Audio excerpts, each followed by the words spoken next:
welcome. My name's Marte Bergseng. I'm the Programme Manager for ClimateXChange. And I have Sarah Govan with me here today, who's my colleague working mainly coordinating across our postdoc research opportunities. So she will talk to you about the details. The outline for today is I'll give you a brief overview of ClimateXChange for those who are not familiar with the centre. Then Sarah will look at specifically the postdoctoral research opportunities. You will have an opportunity to ask questions by putting them in the chat, and then we'll have a feedback and contact details at the end so that we can get to know what you've thought about this. We always like to learn and improve our events, and also how to get in touch with us if you have any further specific questions. And you will get a recording from this, and we will also put online answers to general questions so that they can form part of our frequently asked questions pages online as we go forward. So a little bit about ClimateXChange first. We are one of Scotland's centres of expertise. We work on climate change, as the name suggests, and we work right across all climate change policy with the Scottish Government. So that's anything to do with reducing our carbon emissions or in managing the impacts of climate change. We are funded through the Scottish Government and we have been in operation since 2011. So we have delivered quite a lot of research reports and expert advice to government. Our main core role is to commission, manage and deliver research and analysis for the Scottish Government. And it is to help them with the policy development that comes under the climate change plan, the adaptation plan, any just transition plans, the energy strategy, those kind of documents. And we have increased our reach across Scottish Government over the last few years as climate change has risen up the political agenda. We are overseen by 4 directors. See here, Kate Donovan from Edinburgh, Pete Smith from Aberdeen, Leanne Sutherland from the James Hutton Institute, and Stuart Galloway from Strathclyde. They each have their different specialities, but they come together as a group to oversee our strategic direction, to manage the kind of where we're going, how we're working to develop the best possible evidence for the Scottish Government. And they also take an active interest in the individual projects by advising on methodologies. They read through every single report that we publish on our website, and we're in active discussions with them as we develop the specific work that we do. We also have a wider advisory panel for whom we are recruiting at the moment, is the word I was looking for. And if you find that QR code there, you'll see the expressions of interest that is open until Friday. So you may be interested yourself, or you may know somebody you think they would be great on the advisory panel for ClimateXChange. We are particularly looking for people who work in economy or in health, because those are areas where we are seeing an increase in demand from the Scottish Government for new projects. So we're looking to get more people involved from those disciplines. A little bit about how we work. So we have a team of 9 in the Secretariat in Edinburgh. We sit at the Edinburgh Climate Change Institute, and we have 5 project managers who are running the daily work on all our projects. And you see them there. They cover business and industry, energy, land use, economy, and resilience and social change. So really wide portfolios. And each of the postdoctoral opportunities that we have will sit with one of these project managers. So if you are a postdocs for us, this is kind of your first and most important contact for the work that you're doing. We work mainly in 3 different ways. So we have commissioned research projects, which are typically, and there's no typical CXC project, to say that firstly, because it depends on the question that we get. But the kind of most common is that they last between 2 and 9 months, these commissioned research projects. They are advertised on our website, or if they are over 50,000 value, they are on Public Contract Scotland. So they are procured in open competition. And we put out specifications for the work that needs done, the timelines and the budgets and all sorts of things like that. We then have these research fellowships, which are slightly differently. They may answer questions that are not that dissimilar to the research projects, but a key point, which Sarah will talk to you about in more detail, is that they work more closely. The fellows work much more closely with a Scottish Government team and are at times almost embedded in the Scottish Government team to develop that evidence base or do the knowledge exchange that they need to do. And those fellowships are typically 6 to 9 months. The reason we can't have them any longer is because we operate on an annual budget. So the projects that we are commissioning, or the fellowships we are commissioning at the moment, have to be finalised and completed by the 31st of March 2026. So that means that the actual work will never be longer than 6 to 9 months by the time we have gone through the procurement process.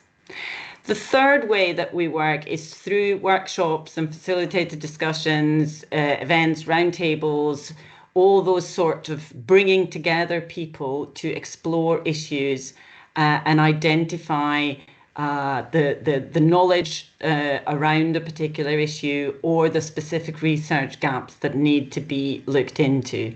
And those events can be either as part of a commissioned research project or indeed a fellowship, or they can be on other issues, totally explorative and bringing together people from different disciplines and looking across sectors.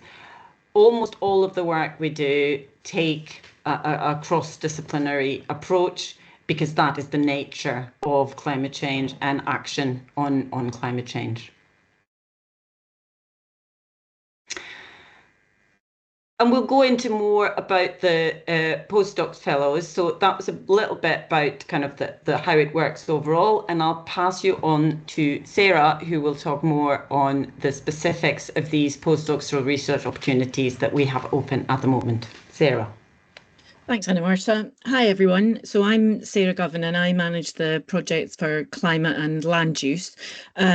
Last year, I managed 3 fellowships, which we'll give you details of in a few slides' time.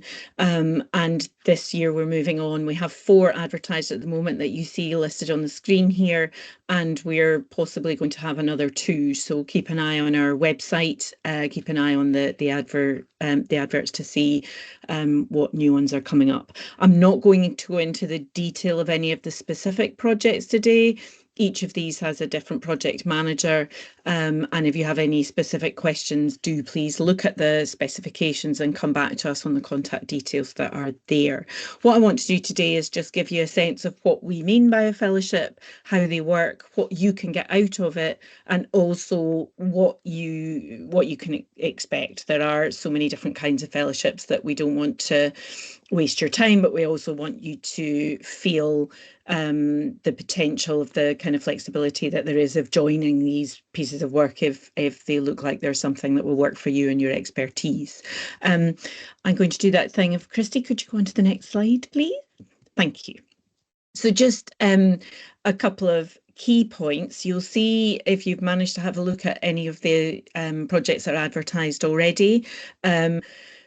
The term fellowship is used in a different way across so many different institutions in the UK and wider. So we want to be very clear that what we're talking about here through CXC are research projects that respond to a specific policy question, and we've spent quite a lot of time with Scottish Government working on that question. So I'm aware that there are fellowships in other institutions where there might be a general area and you get the chance to explore something more specific within that area, but we're quite clear here that what we're trying to do is address a specific policy question within government. So we will explore what it means within the question, but it's not a situation where you say, well, I think this is very interesting, but you're asking the wrong question. So we've thought about the ones that we're asking, and those are the areas that we really need to look at. And again, it's rather than primary research, what we're doing is looking for expertise and research skills to address that policy question and work with colleagues within government who have specialisms in that policy development process so that we can move things forward. So it's very collaborative. In terms of the candidates we're looking for, again, often the term fellowship is thought of as an individual. So you have an individual fellow, and certainly in the past year we had 3 individual fellows, but they were working within a small team, each with a principal investigator. So there was at least a small team of 2. The key for us is that we recognise all of these projects are, as Anna-Marta said, cross-sectoral, transdisciplinary. They touch on a whole range of things. So we'd be very surprised if one individual ticked every single expertise and knowledge box on the specifications. I'm just going to admit Emma, because she's popped up there. So you can have an individual or a small team. The key thing is looking at that specification, looking at the project that we are, the question that we're looking to address, and thinking how best that can be met. And it could be a single fellow, it could be a small team. We're not expecting anyone to necessarily work full time on this piece of work, that you can divide it up. What we are looking for is expertise within the field, and it could be that you're stronger in one area and not another. Please don't let that put you off applying. What we're looking for is that sense of collaboration and openness to addressing any constructive issues that arise. We are looking for people that understand public policy and the use of evidence in public policy. So it is about that evidence public policy interface and constructive collaboration across different sectors. There will be an opportunity through this to work with colleagues within Scottish Government. The image we've shown here is the headquarters in St Andrew's House in Edinburgh. There are several buildings, but also there's a large opportunity for remote working. A lot of the Scottish Government colleagues are working remotely, so there's a very flexible interface. There will be some opportunity or need for meetings within Edinburgh or Glasgow, but they're generally outlined within the specification as when we would be looking for presence within Edinburgh or elsewhere in Scotland. Can I have the next slide, please? Thanks. So just a couple of other key things to remember. So what is fixed, as I've covered in the previous slide, is the question. So we are covering a particular area. We want a fellow that will explore the issues around that question, but there's a reason that that particular issue is being investigated in the way it's been defined. As Anna-Marta said, the contract end date is defined. You will see in the specifications there may be scope for extension if our funding is extended and there's a desire to move forward, but that still means that this piece of work needs to be completed this financial year. We're keen to get an output that can then be built on in whichever way is relevant. And the other thing that's fixed is the budget. So in each specification, there is a ceiling figure, and what we're looking for is you to respond with a methodology that addresses that question with a team, and that it costs that within the ceiling. So there's not, it's what you can do within that fund. There's not additional money if you think there's additional things that would be useful. There's always additional things that would be useful. In terms of the support that comes through that process. This is absolutely not a fellowship process where once you're appointed, we say, thanks very much, off you go, and we'll see you in 6 months when you've finished. This is very much a collaborative process. So your CXC project manager is a key point of contact. That's myself on land use related ones and the other colleagues that Anna Marta flagged. And we are there to be that primary point of contact in delivering the overall project, in guiding the work, and in helping you address any issues that might arise. The project steering group is made up of the representatives of the relevant policy team within Scottish Government and others if necessary. So it may be that there's a relevant government agency where we bring in an expert from there who's part of the team. And there are regular meetings where we're talking about how things are going, reviewing what's next, addressing any issues that have arisen. Perhaps you've been exploring a particular stakeholder area that is looking rather dry, so we'll look at collaboratively how we then address that to reach the question. And also peer support for what we call the cohort. So you'll see we're a bit interchangeable in using the word fellowship or postdoctoral research opportunity. The PDRO is just an abbreviation for us because there's a certain contractual element to the way we manage that. But ultimately, we're talking about a group of fellows, and there'll be opportunities for regular online meetups and one or two in person so you can share experience. We see this as something which is very much delivering research to the Scottish Government, but also giving the researchers an opportunity to learn and build skill sets. So we're also there to help if you're coming in looking for a bit of experience or a bit of pointers in some areas. That's where we'll be able to provide support there. Can I have the next slide, please, Christy? So just a few practical things, some of which I have covered, but just to reiterate them. So this is a really good opportunity to work closely with policymakers. That's generally within different teams within Scottish Government, and they will be set out in the specification. Because of the nature of the work between, ClimateXChange works for the Scottish Government and we're working through the University of Edinburgh. So the contractual arrangement will be with an academic institution. So we won't recruit you, we will contract with your parent institution. Now, I know there are a range of ways that can work through, and if you have particular questions around practicalities, do let us know. But your first point of contact really should be your research support office, who will be able to advise you on how to cost up a budget, how to bid, how that will work in practice. You need to have a completed PhD at a UK institution. We are not defining it any further than that because we recognise that somebody may have quite a lot of experience and recently have completed a PhD or be in a very much a kind of completion write-up process. What we're looking for you is to argue your areas of expertise and how you would address this. That's more important. We need the expertise that you've gained through doing a PhD, but we are looking for you to say, these are the skills that I bring to this and how I would address this particular question.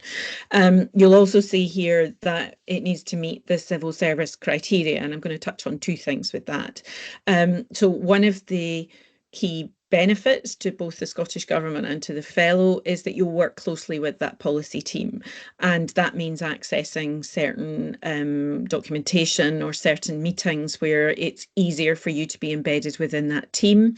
But in order to do that, you therefore need to go through security clearance for access to the Scottish Government estate and to certain parts of their IT equipment and what have you. So that's all a useful part of a successful fellowship, but because those criteria are very strict, we'll only be able to accept applicants that meet those criteria. So that's already a link to the criteria already in our frequently asked questions box. There's a link both to the guidance and to the annexes, which help you understand what those specific criteria are, and that's an important thing to check out. The